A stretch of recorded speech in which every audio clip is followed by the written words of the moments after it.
انہوں نے ایک بہت بڑے ہورڈنگز لگے ہوئے تھے، اسرائیل کے اندر ہورڈنگ لگے ہوئے تھے جس میں اسلامی ممالک کے سربراہوں کی تصویریں لگی تھیں. ہمارا جو ملک ہے پاکستان، اس کے وزیر اعظم کی تو کوئی پکچر نہیں تھی، لیکن دیگر ممالک کی تصویریں لگی ہوئی تھیں کہ فیوچر میں یہ ملک جو ہیں یہ اسرائیل کا حصہ، اسرائیل کو تسلیم کرنے والے ممالک کی فہرست میں شامل ہوں گے، اس دستے کا حصہ بنیں گے جو اسرائیل کے ساتھ آگے بڑھنا چاہتا ہے. لیکن قطر پر اسرائیلی حملے نے ان تمام چیزوں کو، ان تمام تجاویز کو، ان تمام فیصلوں کو بلڈوز کر دیا ہے. قطر ابراہیم اکارڈ میں شامل تھا. ابراہیم اکارڈ میں یہ لکھا ہوا ہے کہ ہم اپنے تعلقات قائم کریں گے اور ان کو آگے بڑھائیں گے، اور اسرائیل کی ایکٹیویٹیز جو مطلب ان کی چل رہی ہیں فلسطین کے اندر، اس میں کوئی رکاوٹ نہیں ڈالیں گے. یہ میرے لفظ ہیں، لیکن نٹ شیل اس کا یہی ہے کہ اسرائیل کو کھلی چھوٹ ہوگی جب تک کہ کسی اسلامی ملک پر حملہ نہیں ہوگا. لیکن قطر کا یہ کہنا ہے کہ ابراہیم اکارڈ کی مدت 5 سال تھی، 5 سال پورے ہو گئے، ہم اس کو اب نہیں مانتے. اور خلیجی ممالک کا جو اجلاس ہوا ہے جس میں دیگر عرب ممالک نے بھی شرکت کی ہے، جس کی میزبانی دوحہ نے کی ہے، دوحہ پر ہی حملہ ہوا تھا، وہیں یہ اجلاس بھی ہوا ہے. تو قطر اب میں بھی کہ اس کی حملے کی کمپنسیشن کے لیے جائے گا، وہ ایک گراؤنڈ بنا رہا ہے تیزی کے ساتھ. اور یہ پہلی مرتبہ ہوا ہے جس میں مصر جیسے ملک نے، جو امریکہ کے ساتھ بہت عرصے سے مختلف طرح کے معاہدوں میں ہے اور جو ایڈ فلو کر رہی ہے امریکہ سے مختلف ممالک کو، ان میں اسرائیل سر فہرست ہے اور مصر فہرست میں دوسرے نمبر پر ہے. تو وہ کھڑا ہو گیا ہے اپنے پیروں پر، اور مصر نے بھی کچھ ایسی تجاویز دی ہیں جو مطلب اسلامی بلاک کو کوئی تھوڑا سا اسٹرانگ بنا سکتی ہیں. تو ایک تو میں تھوڑی سی یہ وضاحت کر دوں کہ جب یہ قطر حماس کی میزبانی کیوں کر رہا ہے.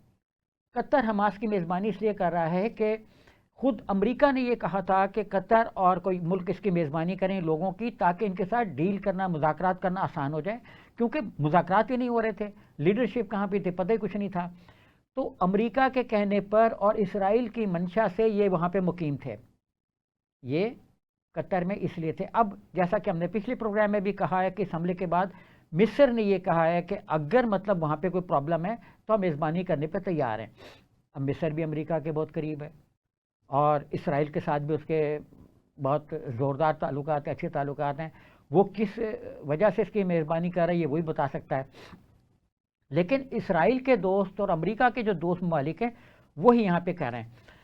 ابھی تک امریکہ کو کوئی قطر پر حملے کے بعد کوئی ایسا سگنل نہیں گیا، نہ ہی اس سربراہ اجلاس میں گیا ہے کہ ہم ٹریڈ بند کر دیں گے، یا جو 3.2 یا 3.4 ٹریلین ڈالر کے معاہدے 3 ملکوں کے ساتھ امریکہ کے صدر ڈونلڈ ٹرمپ نے کیے تھے ان پر کوئی آنچ آئے گی. ابھی تک آنچ آنے کے بارے میں کوئی بات نہیں ہوئی. ہاں، اس اجلاس میں اسرائیل کی اقتصادی ناکہ بندی کی بات ہوئی ہے. کن ممالک نے کی ہے میں ابھی بتاتا ہوں آپ کو، لیکن اسرائیل کی معاشی ناکہ بندی کی ہوئی ہے.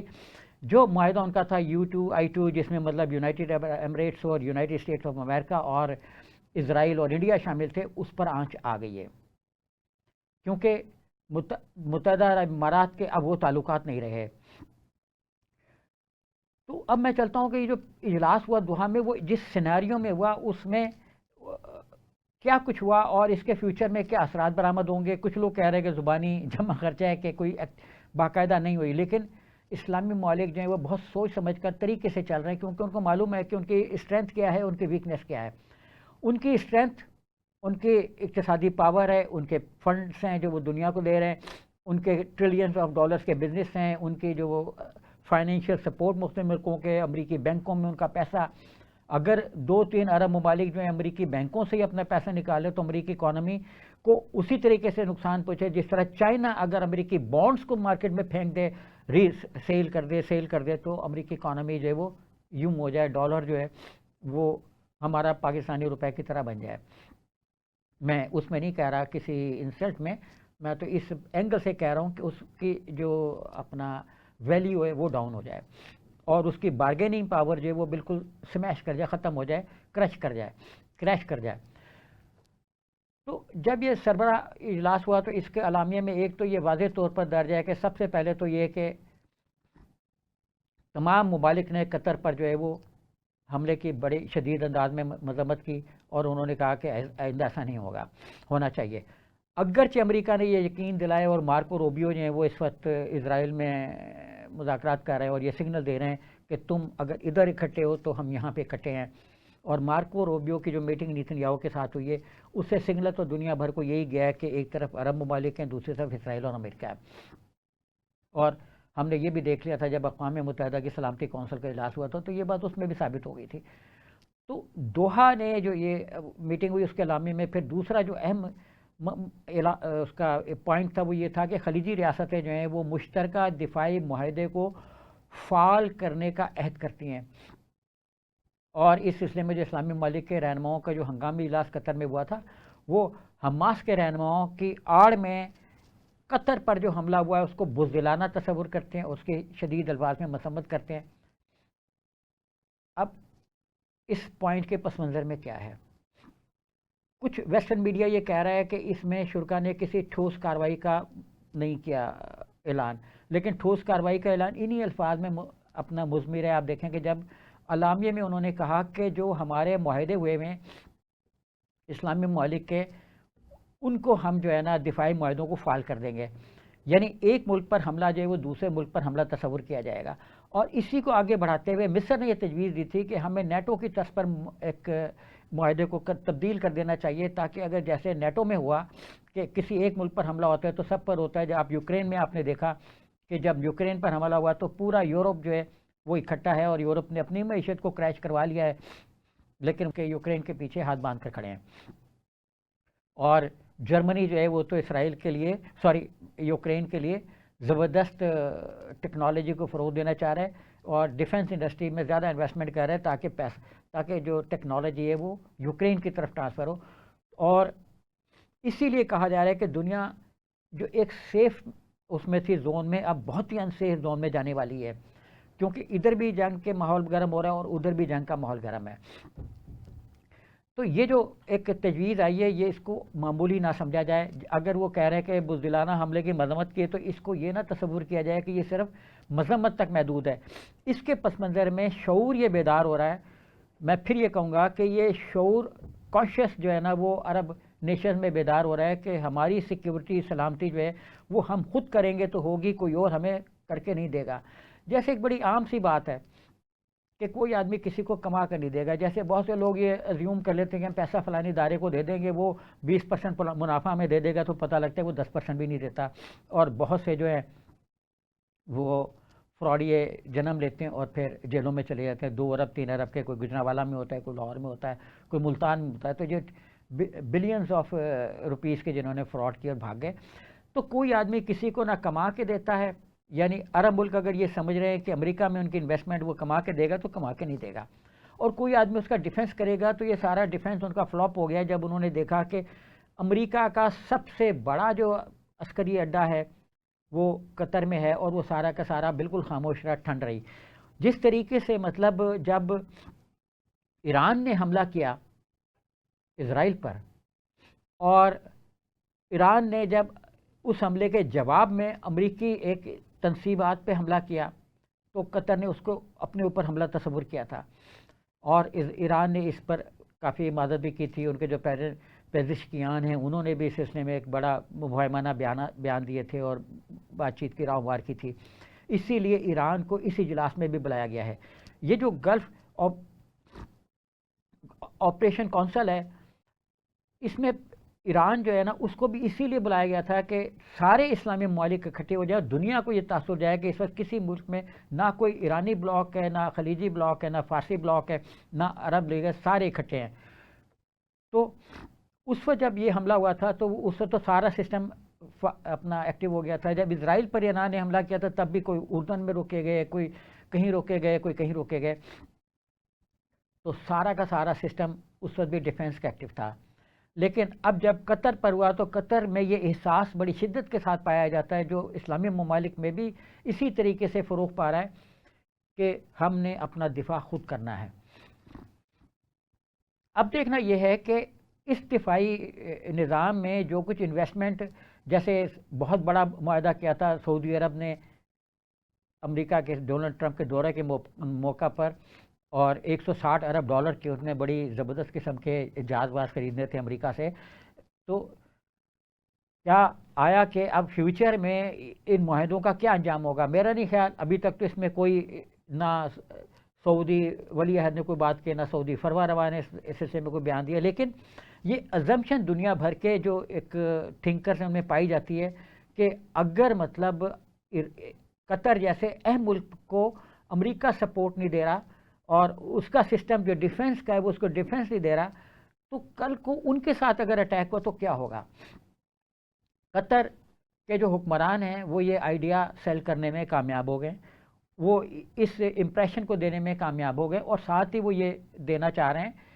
کہ جو اپنا اسرائیل ہے اس کو جواب دے دنیا بنائے، ہم بنانے کے راستے تو ڈھونڈ ہی رہے ہیں، تلاش کر رہے ہیں، لیکن دنیا بھی بنائے۔ دنیا اس سلسلے میں جو قطر کے امیر ہیں شیخ تمیم بن احمد الثانی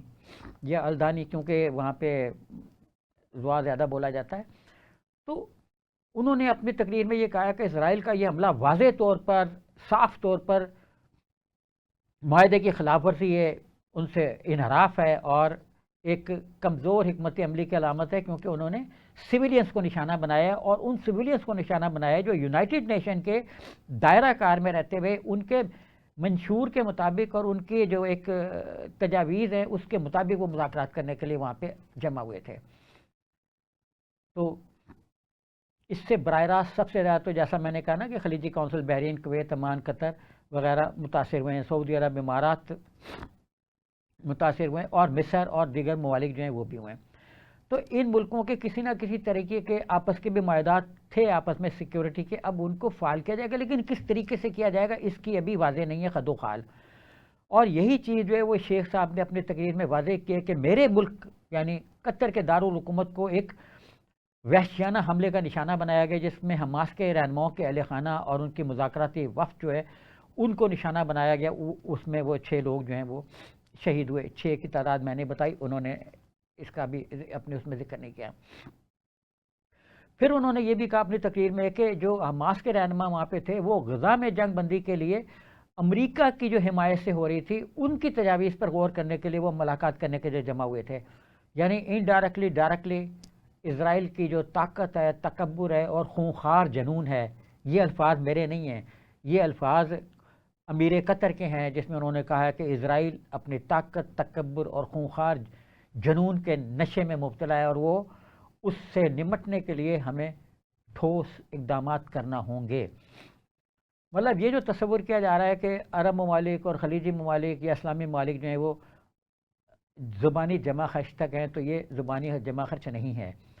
اس کے پیچھے ایک ٹھوس حکمت عملی ہے جس نے سارے ممالک کو دوحہ میں اکٹھا بھی کیا ہے، اور اعلامیہ میں بہت سی چیزیں واضح نہیں ہیں، دنیا بہت سی چیزوں کو نہیں بھی لکھتی، جو یوکرین کے مذاکرات ہوئے امریکہ کے ساتھ یا اور لوگوں کے ساتھ، جرمنی میں ہوئے، ادھر ہوئے ادھر ہوئے، وہ سارے کے سارے واضح نہیں ہیں، اس میں کیا ڈیلنگ ہوئی کیا نہیں ہوئی یہ دنیا کو بھی نہیں پتہ کہ یوکرین جنگ فیوچر میں کیا ایک شیپ اختیار کرے گی۔ اسی طریقے سے یہ جو جنگ ہے یہ ابھی شیپ ہوگی جو خطے کے سارے ڈپلومیسی کو ری شیپ کرے گی، اور وہ ہم نے اس میں دیکھا بھی ہے۔ پھر انہوں نے کہا کہ ثالثوں پر حملے نے ثابت کیا ہے کہ اسرائیل کو امن میں کوئی حقیقی دلچسپی نہیں ہے، اور وہ غزہ میں جنگ کے خاتمے کے لیے مذاکرات کو ناکام بنانے کی ہر کوشش کرتا ہے۔ بالکل فیکٹ ہے، فیکٹل پوزیشن ہے۔ پچھلے پروگرام میں ہم نے بتایا تھا کہ 63,000 سے زائد اب فگر جو ہیں وہ 64,800 سے اوپر شہادتوں کی ہو چکی ہوئی ہے۔ جس وقت عرب اور اسلامی ممالک کا یہ اجلاس ہو رہا تھا، اس وقت اسرائیل نے جو ہے نا وہ وزیر خارجہ کی موجودگی میں بھی حملہ کیا تھا۔ تو قطر کی وزارت خارجہ کے ترجمان ہیں ماجد محمد الانصاری، وہ جی سی سی میں جو یہ خلیجی تعاون کی کونسل ہے اس میں بھی اہم عہدے پر فائز ہیں، انہوں نے بھی یہ کہا کہ خلیجی ممالک جو وہ اپنی مزاحمتی صلاحیتوں کو بڑھانے کے لیے فوجی بلاک اور اداروں کے درمیان جو تعاون ہے اس کو مزید فعال کریں، مضبوط کریں، مستحکم کریں اور آگے بڑھائیں۔ گروپ کی جو یونیفائڈ ملٹری کمانڈ ہے اب اس کی میٹنگ جو ہے وہ جلدی دوحہ میں ہوگی، یعنی ہمیں اسی اجلاس سے پتہ چل رہا ہے کہ ان ممالک کی جو ہے وہ کوئی یونیفائڈ ملٹری کمانڈ بھی موجود ہے، اور کمانڈ اینڈ کنٹرول کا جو یہ نظام ہے اس کا کوئی اتنے خد و خال ابھی ہمارے سامنے واضح نہیں ہے، لیکن اس کا مطلب یہ ہے کہ گروپ جو ہے وہ کوئی جوائنٹ ملٹری اسٹریٹجی اختیار کرنے کے موڈ میں ہے۔ اب کیا یہ جوائنٹ ملٹری اسٹریٹجی اختیار کر سکتے ہیں؟ اصل میں اس وقت جو سب سے زیادہ چیز ایک میٹر کر رہی ہے وہ اسرائیل کی ایئر پاور ہے، لیکن اس ایئر پاور کو شکست دے دی ایران کے حملے نے. اس لیے یہ تصور کہ عرب ممالک، اسلامی ممالک جو ہیں جتنے بھی، وہ سارے کے سارے بھی مل کر اگر کوئی کرے تو اسرائیل کو ناکام کر دیں گے، اسرائیل کو پر اثر انداز نہیں ہو سکتے. اس کی ڈیفنس انڈسٹری بہت اسٹرانگ ہے. ڈیفنس انڈسٹری سے مطلب ڈیفنس حکمت عملی، اور امریکہ اس کی پشت پر ہے. اور اسرائیل پر حملہ کرنا براہ راست امریکہ پر حملہ کرنا ہے، کیونکہ دونوں آپس میں ایک ہی ملک سمجھ لیں، جڑے میں آپس میں. اب ملٹری اسٹریٹجی کا مطلب یہ ہے کہ اسرائیل کو اس طریقے سے کارنر کرنا کہ وہ کوئی حکمت عملی کسی کے خلاف اختیار کر نہ سکے. جیسے ایران پر حملہ کرنے کے لیے اس نے مختلف اسلامی ممالک کی حدود کراس کی تھیں، ایئر اسپیس استعمال کی تھیں، وہ نہ کی جائے، اس کی اجازت نہ دی جائے. اگر وہ نہیں دی جائیں گی تو ایران پر اٹیک نہیں ہو سکتا. اسی طریقے سے ایران کے جو ہتھیار ہیں، اگر عرب ممالک ان کو اسرائیل کی طرف فلائی کرنے کی اپنی اسپیس دے دیتے ہیں تو اسرائیل پھر کہاں کھڑا ہوگا؟ وہ اسرائیل کو بھی پتہ ہے کہ وہ کہاں کھڑا ہوگا، اور اس کے لیے تباہی کا راستہ ہے. اگر یہ ڈیفنس پر اکٹھے ہو جائیں، اور وہ اب اس طرف جا رہے ہیں کہ کسی ایک اسلامی ریاست پر حملہ، تمام اسلامی ریاست پر حملہ تصور کیا جائے گا. یہ پرسیپشن بہت بڑا ہے، اور آپ یہ نہ سمجھیں کہ یہ مطلب کوئی ایسے زبانی جمع خرچہ ہے. اب میں لوں گا ایک چھوٹا سا وقفہ، وقفے کے بعد حاضر ہوتے ہیں، اور پھر محمد الانصاری نے جو کچھ کہا اس کو بیان کو تھوڑا سا آگے بڑھائیں گے، کیونکہ اس میں بھی بہت کچھ ہے آپ کے جاننے کے لیے. Welcome back. اجلاس میں اس بات پر بھی غور ہوا کہ لبنان، شام اور یمن پر بار بار بمباری کیوں ہو رہی ہے؟ اس لیے کہ اسلامی ممالک اکٹھے نہیں ہیں. اسرائیل کا جب جی چاہتا ہے وہ کبھی لبنان پر بم گرا دیتا ہے، کبھی شام کے اندر گھسنے کی کوشش کرتا ہے، کبھی یمن کے اندر گھس جاتا ہے. تو ایسا کیوں ہے؟ اور شام کے ساتھ جو امریکہ کے تعلقات اور اسرائیل کے تعلقات بہتر ہوئے، اس کے پس منظر میں یہی چیز تھی کہ اس کی میزبانی سعودی جو پرنس تھے محمد بن سلمان، ولی عہد تھے، انہوں نے مطلب میزبانی، ان کی میزبانی میں جو ہے نا وہ سارا کچھ یہ تعلقات آگے بڑھے تھے. اور اب ان تعلقات پر بھی زد پڑ سکتی ہے اگر یہ سارے اکٹھے ہو کر الاعلامیہ کے مطابق آگے بڑھتے ہیں تو. اور پھر یہ بھی کہا گیا تھا کہ لبنان، شام اور یمن پر جو بار بار وہ توسیع پسندانہ عزائم کے تحت حملے کرتا ہے، ان کی زمینوں پہ قبضہ کرنے کی کوشش کرتا ہے، ان کے اندر انکروچمنٹ کرتا ہے، فیوچر میں اس کی گنجائش نہیں ہوگی. جنوبی لبنان سے اپنی فوجیں نکالنے سے انکار کر رہا ہے، شام سے اپنی فوجیں نکالنے سے انکار کر رہا ہے، اس کی بھی سرزمین پر قبضہ کیا ہوا ہے، اور دارالحکومت کے قریب تر ہوتا چلا جا رہا ہے. تو امیر قطر نے کہا ہے کہ اسرائیلی وزیر اعظم بنجامن نیتن یاہو عرب خطے میں اپنے اثر و رسوخ کا جو دائرہ بڑھانے کا خواب دیکھ رہے ہیں، وہ ان کا ایک خطرناک وہم ہے. کیا ہے؟ خطرناک وہم ہے. یعنی وہ اس خواب کو کبھی پورا نہیں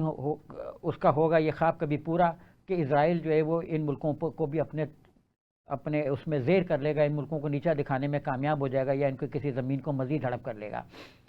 اب نہیں، اب انہوں نے کہا کہ نو مینس نو، اور اسرائیل جو ہے وہ اب یہاں پہ رک جائے، ورنہ اب یہ سارے ممالک جو ہے وہ اکٹھے ہو کر کوئی کارروائی کریں گے. اچھا، ہم یہ دیکھ رہے ہیں بار بار لوگ کہہ رہے ہیں کہ اگرچہ اس میں یہ بات اٹھی ہے کہ اس میں سیاسی اور اقتصادی اقدامات کا اعلان نہیں کیا گیا، عسکری اعلانات بہت زیادہ سامنے آئے ہیں کہ کمانڈ اینڈ کنٹرول، کمانڈ کا جو سسٹم ہے ان کو ریفال کیا جائے گا، اپنا اس کو دوبارہ متحرک کیا جائے گا، فعال کیا جائے گا. تو اس کی وضاحت کرتے ہوئے جو جی سی سی کے سیکرٹری جنرل ہیں جاسم محمد البدوئی، انہوں نے بڑے واضح طور پر ٹرمپ پر زور دیا. یعنی ابھی ان کے جو ایمفسائز ہے وہ ایک انٹرنیشنل اسٹریٹجی ہے، اس پر زور ہے کہ انٹرنیشنل اسٹریٹجی یہ ہو کہ جو اسرائیل ہے اس کو تنہا کیا جائے، اس کے جو اتحادی ان پر دباؤ ڈالا جائے کہ وہ اسرائیل کو لگام ڈالیں. محمد البدوی نے بھی اسی طرح بات کا اعادہ کیا ہے، اور اس میں بھی یہ بات بڑی کھل کر ہوئی ہے کہ واشنگٹن کا جو قریبی اتحادی اسرائیل، وہ چونکہ واشنگٹن کے دباؤ میں ہے، اس کے دباؤ میں آ سکتا ہے، تو واشنگٹن جو ہے اسرائیل پر لگام ڈالے. کافی سخت اور مناسب لفظ ہے، لگام ڈالے. تو امریکہ اب دیکھتے ہیں لگام ڈالتا ہے کہ نہیں. میرا خیال ہے نہیں. لیکن انہوں نے یہ توقع ظاہر کی ہے کہ ہم توقع کرتے ہیں کہ امریکہ ہمارے اسٹریٹجک شراکت دار جو ہے اسرائیل اس پر اپنا اثر و رسوخ استعمال کرے گا اور اس کے اس طرز عمل کو روکے گا. پھر اجلاس میں زور دیا گیا کہ ہم اس کی واقعی ڈیفینیٹلی توقع کرتے ہیں, ہمیں بہت زیادہ امید ہے کہ امریکہ ایسا کرے گا. لیکن اس کی نفی میں ہم یہ دیکھ رہے ہیں کہ جب ابھی مارکو روبیو اسرائیل میں ہیں تو انہوں نے بنجامن نیتن یاہو کے ساتھ نہ صرف مذاکرات کے بلکہ وہ ان کی جو دیوار گریا ہے وہاں گئے اور وہاں جا کے انہوں نے عبادت کی, اور ساتھ ہی انہوں نے یہ بھی کہا کہ 2 اسٹیٹ سولوشن کی باتیں کرنے والے 2 اسٹیٹ سولوشن کی باتیں کرنے والے خطے کے امن کے لیے نقصان دہ اقدامات تجویز کر رہے ہیں. یعنی اگر فلسطین کو کسی نے ایک ریاست کے طور پہ تسلیم کیا, اگر فلسطین کو آزاد ریاست کی بات کی, تو ہم اس کو کریں گے, اس کے نفی کریں گے اور یہ امن کے لیے نقصان دہ. اسی پس منظر میں اگر ہم دیکھیں تو امریکہ نے یہ تو واضح طور پہ کہا ہے کہ قطر پہ دوبارہ حملہ نہیں ہوگا, لیکن اسرائیل نے کہا ہے, بار بار دہرایا ہے اور مارکو روبیو کے سامنے دہرایا ہے کہ ہم ہر اس جگہ پر حملہ کریں گے جہاں حماس کی لیڈرشپ موجود ہوگی. یعنی قطر اور مصر دوبارہ اسرائیل کا نشانہ بنیں گے. اس میں جو اسرائیلی پرسیپشن ہے اس کے مطابق کوئی رکاوٹ نہیں ہے اسرائیل کے نزدیک, اور لیکن جو اعلامیہ ہے اور عرب لیڈرشپ ہے وہ یہ امریکہ سے توقع کر رہی ہے کہ وہ اپنے اثر و رسوخ کا فائدہ اٹھائے, اور اب وقت آ گیا ہے کہ وہ اپنے جو ایک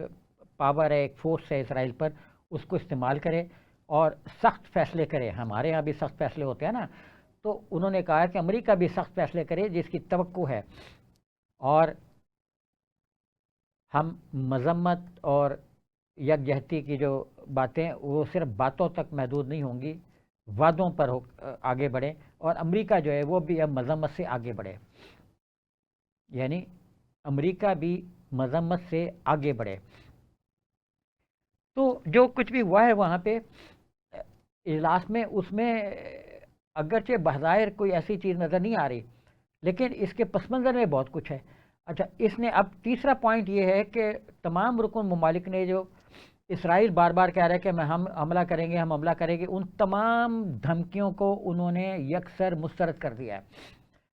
ان کے الفاظ یہ ہیں کہ قطر کو دوبارہ نشانہ بنانے کے خدشے کی اسرائیل کی دھمکیوں کو مسترد کیا جاتا ہے. ان دھمکیوں کے ساتھ ساتھ یہ بھی کہا گیا ہے کہ اگر حماس کو بھی نشانہ بنانے کی اسرائیلی جو ایک اسٹریٹجی ہے اس کو تبدیل کیا جائے اور ان ملکوں میں نشانہ بنانے سے گریز کیا جائے جہاں وہ ایک عالمی امن کے لیے موجود ہیں اور عالمی ایک حکمت عملی کے تحت وہاں پہ گئے ہوئے ہیں.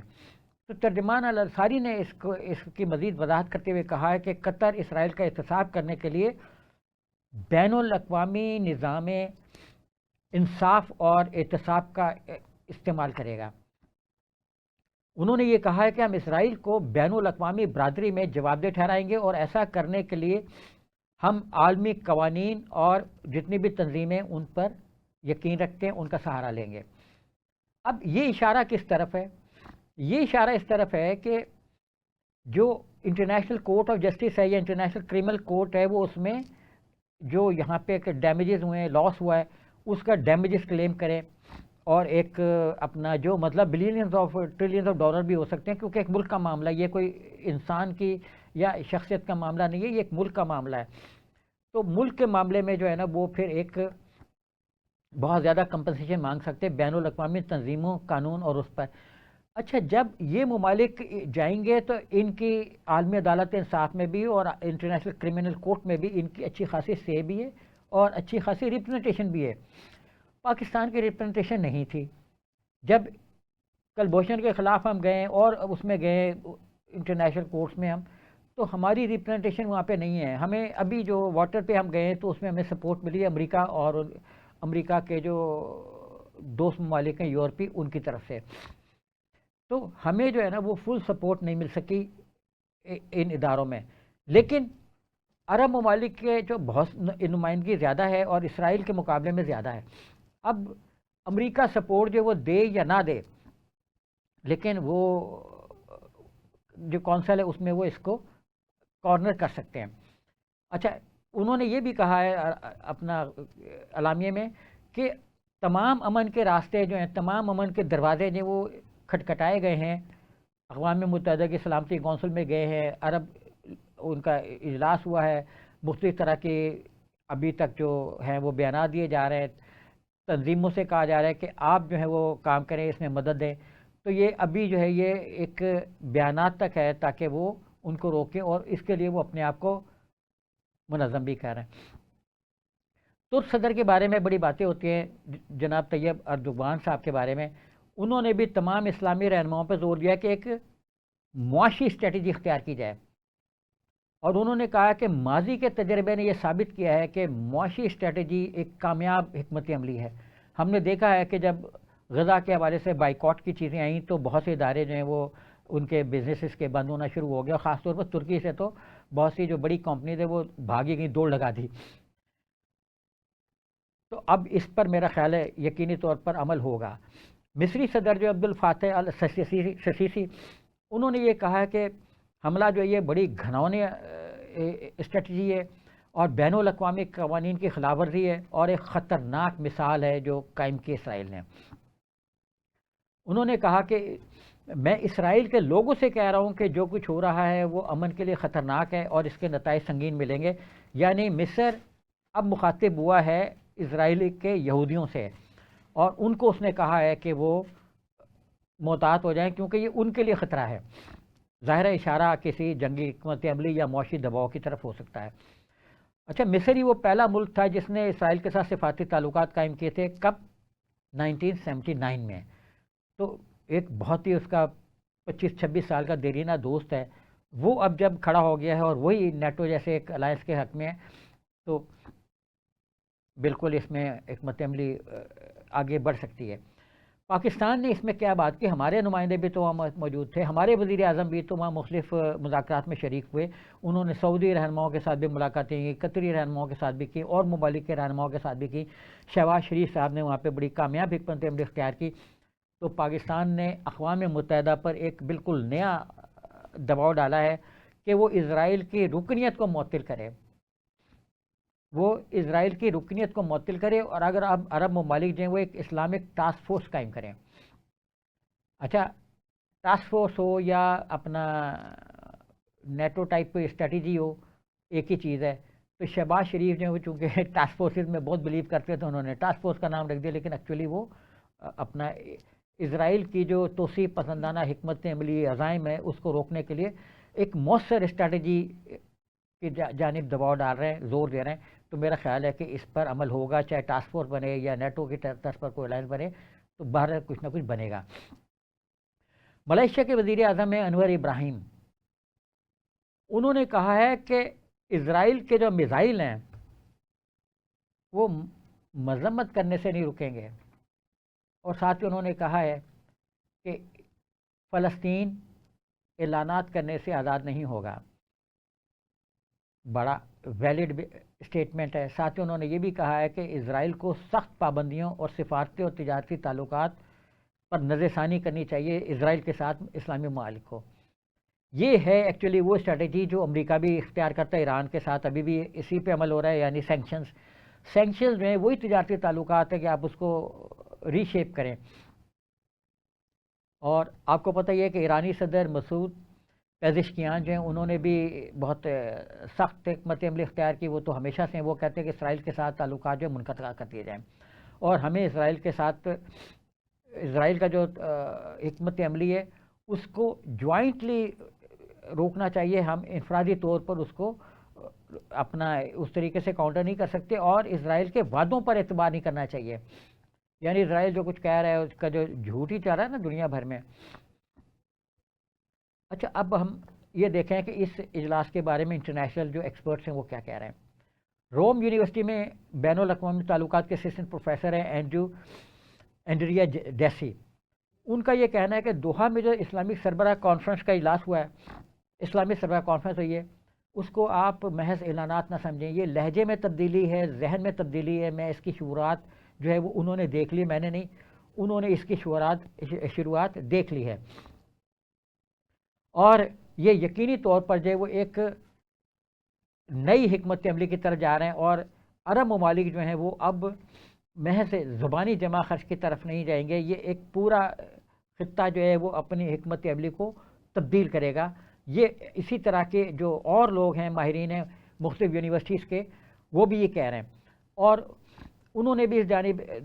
توجہ لاتے ہوئے یہی کہا ہے کہ جو کچھ بھی ہو رہا ہے خطے میں، مارکو روبیو کی سٹیٹمنٹس ہوں یا کچھ بھی ہوں، لیکن عرب ممالک جو ہیں وہ اب اس سے پیچھے نہیں ہٹیں گے۔ اور مارکو روبیو نے تو یہ کہا ہے اگرچہ کہ وہ ہتھیار ڈالے حماس اور 40-45 کے قریب جتنے بھی ان کے پاس ہیں اس کو کریں گے۔ ڈونلڈ ٹرمپ نے بھی یہ کہا ہے کہ اسرائیل کو قطر پر حملہ کرتے وقت بہت بہت محتاط ہونا چاہیے۔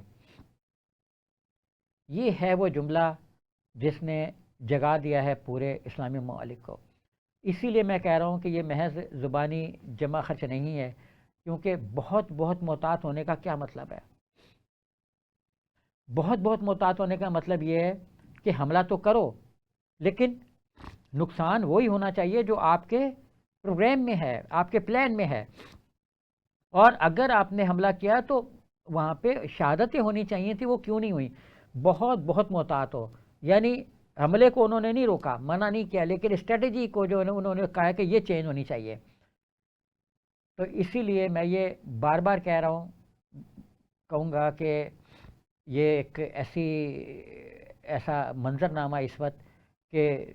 یرغمالی رہا ہوں یا نہ ہوں، اور اب تک تو خطے میں کچھ بچا ہی نہیں ہے۔ اگر تو وہ اپنا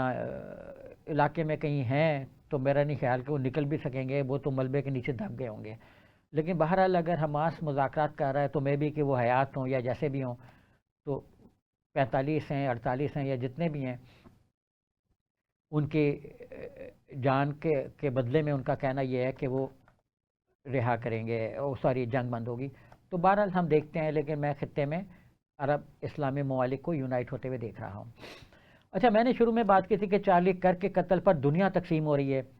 اس میں ہی MSNBC جو ہے ان کا ایک نمائندے ہیں، سینئر تجزیہ کار ہیں، میتھیو، وہ ٹرمینیٹ ہو گئے۔ انہوں نے کہا تھا کہ یہ قدامت پرست جو ہے وہ قتل ہو گیا، تو مطلب خوشی تو نہیں منائی تھی، لیکن انہوں نے اس پہ ایک بات کی تھی۔ اب اس پر جو ہے نا وہ دنیا بھر میں جو ہے نا وہ کنزرویٹو اور لبرل جو ہیں وہ تقسیم ہو رہے ہیں، اور بہت سے کارکنوں نے جو کنزرویٹو نہیں تھے، لبرل تھے، انہوں نے جب اس طرح کی باتیں کی کہ وہ اپنے بیانات کی وجہ سے مرڈر ہوئے ہیں، تو ایک نئی بحث چھڑ گئی ہے، اور وہ بحث یہ ہے کہ آجروں کے کیا حقوق ہیں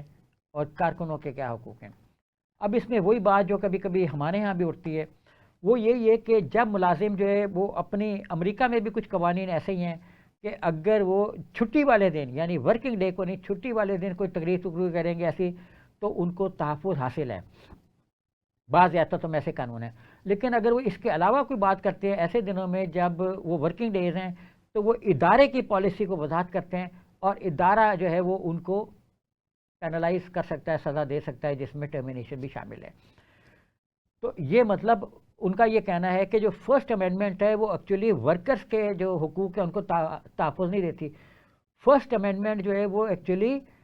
جو آجر ہے، امپلائر ہے، اس کے حقوق کو تحفظ دیتی ہے کہ اس میں ڈیوٹی کا جو طرز عمل ہے وہ جینون ہونا چاہیے، اور وہ ادارہ جاتی جو ایک رولز ریگولیشنز ان کو متاثر نہیں کرنا چاہیے۔ تو ایک تو یہ کہ امریکہ کے اندر بحث شروع ہوگی، اور اس طریقے سے ٹرمینیشن شروع ہو گئی، جس طریقے سے غزہ پہ جب اسرائیل نے حملہ کیا تھا تو اس حملے کی مذمت میں کرنے والے لوگ ٹرمینیٹ ہوئے تھے۔ اور دوسری بحث یہ شروع ہو گئی ہے کہ اپنا کہ فرسٹ امینڈمنٹ جو تحفظ دیتی ہے کہ نہیں دیتی ہے، تو نہیں دیتی ہے، یہ مطلب امریکہ کے قانونی ماہرین۔ اسی طرح کی تقسیم جو ہے میئر کے امیدوار زہران ممدانی جو ہیں وہ انہوں نے نیو یارک میں پیدا کر دی ہے۔ جب چک شومر صاحب جو ہیں، جو ان کے بڑے ایک اپنا لیڈ بھی کرتے رہے ان کے ایک اپنا ہاؤس کو، اور ایک زمانے میں بہت قریب تھے زہران ممدانی کے ساتھ، وہ بھی اب تھوڑی سی کھچ کھا گئے، تھوڑا سا دور ہو گئے ہیں۔ ان کا خیال ہے کہ ان کے ساتھ رہنے سے نقصان ہو سکتا ہے۔ تو اب ڈیموکریٹک پارٹی کے ایک سینیٹر ہیں کرس وان ہولن، انہوں نے بڑی زبردست تنقید کی ہے اپنی پارٹی کے لوگوں پر کہ وہ ریڑھ کی ہڈی دکھائیں. ریڑھ کہتے ہیں ویسے تو ریڑھ کی ہڈی چونکہ ایک مستعمل زیادہ ہے تو میں نے بھی کہہ دیا ہوا ہے، ایکچولی تو ریڑھ دکھائیں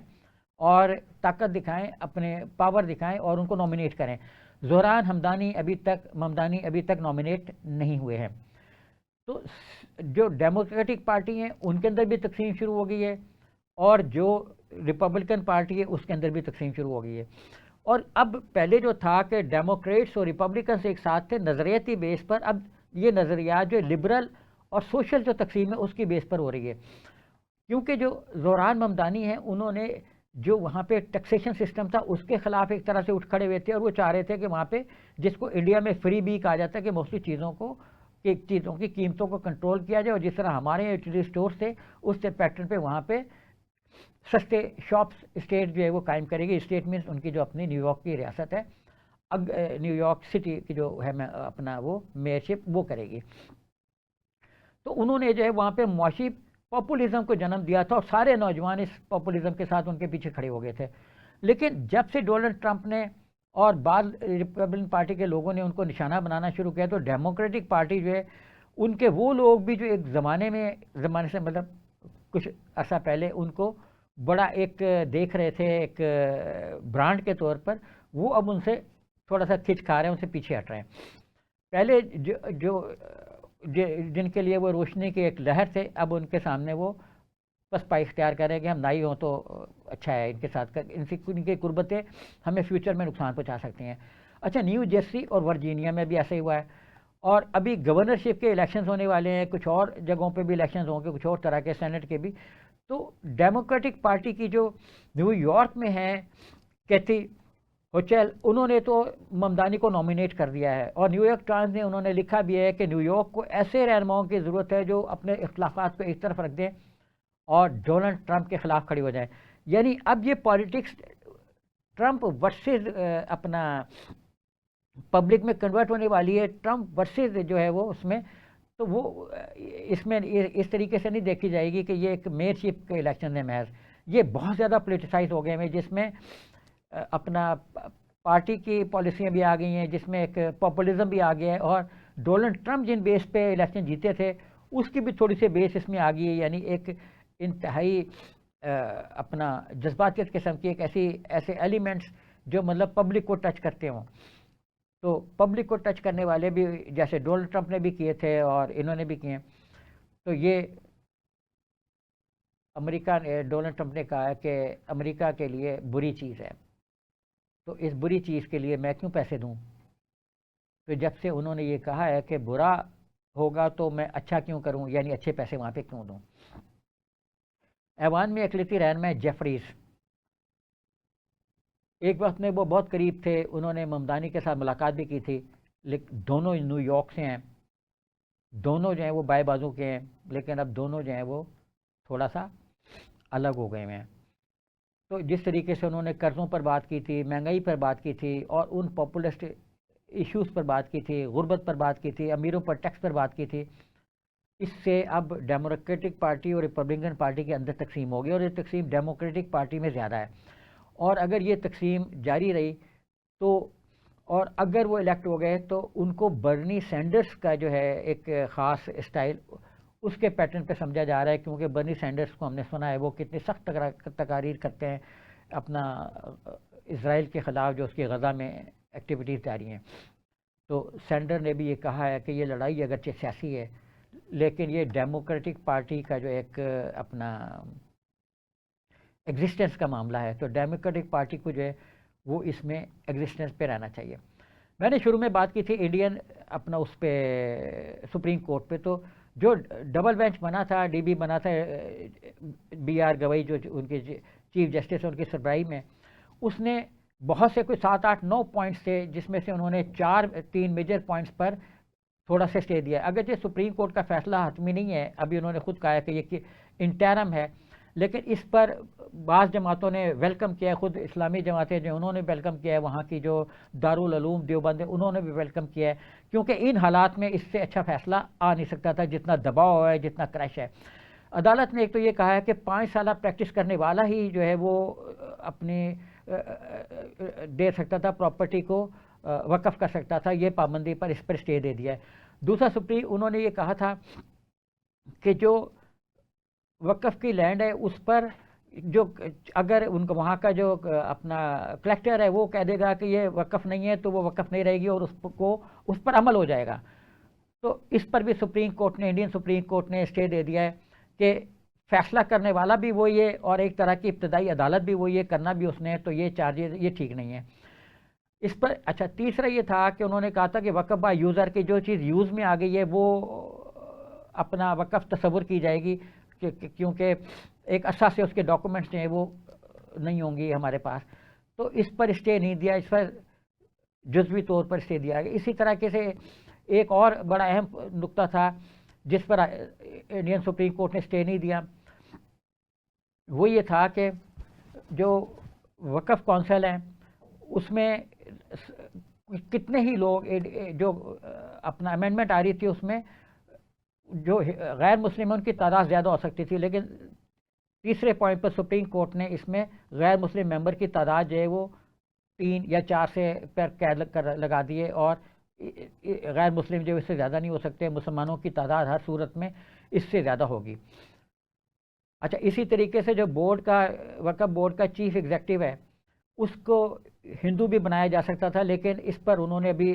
روک نہیں لگایا، کیونکہ جب وقف کے ممبرشپ کی تعداد زیادہ ہوگی تو وہ اپنا یہ اپنا ممبر لا سکیں گے، اپنا چیف سربراہ لا سکیں گے۔ اچھا، اب اس کے بعد ابھی فیصلہ آنا ہے، ابھی اس پہ مزید ہونی ہے، تو اس سے یہ ہے کہ انڈیا کے اندر جو ایک بہت سے کیوس پیدا ہوا تھا اس پر کافی حد تک ایک کنٹرول آ جائے گا، اور اتر پردیش میں جس طرح کے اقدامات کیے جا رہے تھے وہ اب نہیں ہو سکیں گے۔ لیکن مسلمانوں کو بھی اپنی دستاویزات اکٹھی کرنی ہوں گی اور ان کو اپنے وقف کو وقف ثابت کرنے کے لیے عدالتی جنگ لڑنا پڑے گی۔ ایک نئی اور وسیع تر قانونی جنگ کا نقطہ آغاز ہے جس طرح کا یہ فیصلہ ہے، اس میں مسلمانوں کے لیے بہت کچھ ہے لیکن گورنمنٹ کے لیے بھی بہت کچھ ہے، اس لیے اس چیز کو بہت دھیان سے اور بڑے اتحاد کے ساتھ لڑنا ہوگا۔ اس کے ساتھ ہی سہیب مرغو اجازت دیجیے، ایسے ہی ایک پروگرام کے ساتھ پھر حاضر ہوں گے۔ خدا حافظ۔